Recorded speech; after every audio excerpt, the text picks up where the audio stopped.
વડોદરા શહેરના પત્રકારો દ્વારા જે હરણી બોટકાંડ થયો હતો તેમાં બાળકો અને શિક્ષકો મળી 14ના દુઃખદ મોતનો બનાવ બનવા પામ્યો હતો, ત્યારે સંવેદનાના ભાગરૂપે વડોદરા શહેરના પત્રકારો દ્વારા માંડવી ખાતે શ્રદ્ધાંજલિનો કાર્યક્રમ રાખવામાં આવ્યો હતો, જેમાં પત્રકારો અને સિટી પોલીસ સ્ટેશનના પીઆઈ સાથે ત્રિરંગા રેલીના સદસ્યો અને વડોદરાના નાગરિકો દ્વારા બાળકો અને શિક્ષકોને શ્રદ્ધાંજલિ અર્પણ કરવામાં આવી।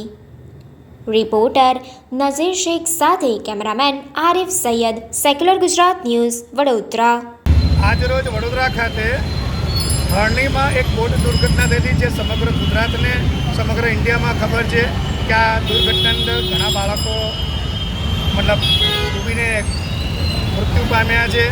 એમાં 2 શિક્ષિકાઓ પણ હતી, જેને લઈને અમારા પત્રકાર સંગઠન દ્વારા તમામ પત્રકાર મીડિયાના તંત્રીઓ, રિપોર્ટરો અને કેમેરામેનો ભેગા થઈ અને અમે અહીંયા શ્રદ્ધાંજલિનો કાર્યક્રમ રાખેલો, જે આ કાર્યક્રમને અમે સારી રીતે ઉજવી અને જેને એવું કહી શકાય કે આ બાળકોને ત્યાં અમે પહોંચી તો ના શકીએ, તો અમારા તમામ મીડિયા મિત્રો દ્વારા અમે આ મીણબત્તી પ્રગટાવી અને એમને શ્રદ્ધાંજલિ અર્પણ કરી છે। એવી અમારી શુભેચ્છા અને ભગવાન તેમના આત્માને શાંતિ આપે તેવી પ્રાર્થના।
સમાચારોની અવનવી અપડેટ્સ માટે જોતા રહો સેક્યુલર ગુજરાત ન્યૂઝ।